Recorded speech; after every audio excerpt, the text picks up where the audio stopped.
আজকে আমার দুপুরের খাবারে আছে দেখেন শাক আর 1 পিস মাংস নিয়েছি। আর এটা মাছ মনে করলেও এটা মাছ না, এটা কলার মাছ। এর আগের ভিডিওতে আমি দেখিয়েছি। শাক দিয়ে আমি ভাতটা খেয়ে নিব। আমার শাক অনেক পছন্দ, আর যদি শুকনো মরিচ ভাজা থাকে, শাক বেশি বেশি করে দিয়ে আমি এটা খেয়ে নিব।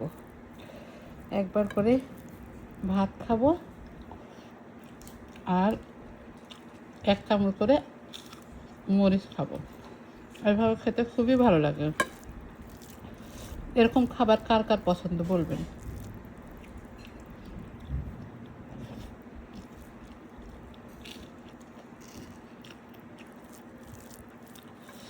এবার আপনাকে মাছটা দেখায়, কলার মাছ। এই যে কলা দিয়ে বানিয়েছিলাম, এটা দিয়ে খাবো। এটাও অনেক মজার তরকারি।